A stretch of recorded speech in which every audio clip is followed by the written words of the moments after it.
Hello, good day viewers. We have learned that if y is equal to e to the x, dy over dx is also e to the x. How? We are going to prove it from the first principle. All right, let's get started. From the first principle, dy over dx, remember it is equal to the limit as h approaches 0 of what? F of x plus h minus f of x. The whole of this divided by h. This is just the definition of derivatives from the first principle, for which our f of x is equal to e to the x. So let us substitute. So this is equal to the limit as h approaches 0 of what? E to the x plus h minus e to the x divided by h. And you know that from one of the laws of indices, we can split this into e to the x multiplied by e to the h, right? So therefore, our derivative becomes the limit as h approaches 0 of what? E to the x multiplied by e to the h minus e to the x divided by h. And if you observe, we have e to the x in common, so we can factor 1 out. So this is equal to the limit as h approaches 0 of e to the x outside, then inside we have e to the h minus 1 divided by h. And since our limit is in terms of h, we can factor out e to the x, right? So we have this to be equal to e to the x multiplied by the limit as h approaches 0 of what? E to the h minus 1 divided by h. And from initial, we have seen that derivative of e to the x is still e to the x. Well, here we have e to the x multiplied by something, which implies that this something must be equal to 1, right? For that to be true. So let us prove that this is equal to 1 in our next step. So we want to show that the limit as h approaches 0 of e to the h minus 1 divided by h is equal to 1, right? So let's do a kind of substitution here.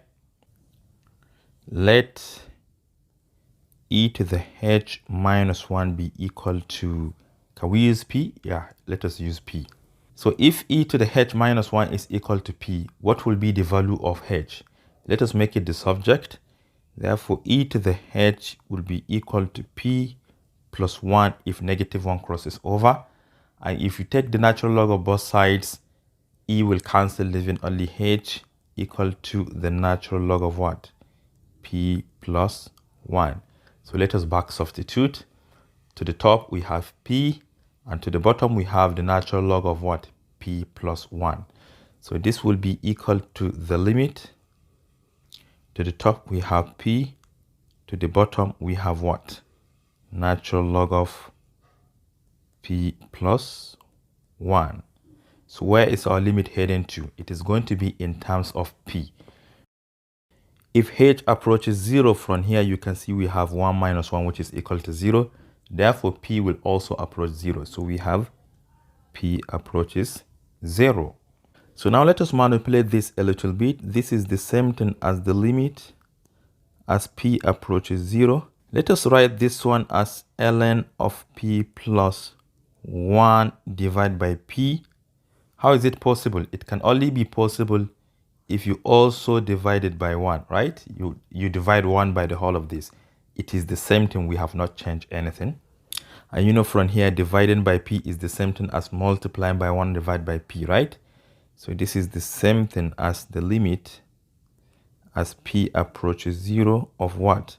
1 divided by p multiplied by the natural log of p plus 1. And you know from one of the laws of logarithm, this can serve as the power of our argument, right? So this is equal to the limit as p approaches 0 of 1 divided by natural log of p plus 1 raised to the power of what? 1 divided by p. We are going to do another kind of substitution here. I would like to let n be equal to this 1 divided by p, such that p itself is equal to 1 divided by n. And you should know that from here, as p approaches 0, n will approach infinity, because the smaller our denominator becomes, the larger the whole fraction set to become, right? So our new limit will be what? The limit as n approaches infinity of what? 1 divided by natural log of what? You know, p is the same thing as 1 over n now, and we can write it as 1 plus 1 divided by n, and 1 divided by p is equal to n from here, so we raise it to the power of n. And remember that we can take the limit of numerator and denominator separately, right? And the limit of a constant is still constant, so this is the same thing as 1 divided by the limit as n approaches infinity of what? The natural log of 1 plus 1 divided by n to the power of n, right? And we can factor out this natural log, it doesn't matter. So this is equal to 1 divided by the natural log multiplied by the limit as n approaches infinity of 1 plus 1 divided by n to the power of n. But one thing you should remember is that the whole of this is equal to e from definition, right? This is equal to e. So this is equal to 1 divided by the natural log of e. And you know that natural log of e is equal to 1. So this is equal to 1 divided by 1, which is equal to 1. This implies that the whole of this limit, where is it? The whole of this limit is equal to 1. And 1 multiplied by e to the x is still e to the x. Therefore, e to the x multiplied by the limit as h approaches 0 of what? E to the h minus 1 divided by h is equal to e to the x multiplied by 1, which is equal to e to the x, and hence dy over dx is equal to what? E to the x. And hence we have proven that derivative of e to the x is still e to the x. Thank you for watching.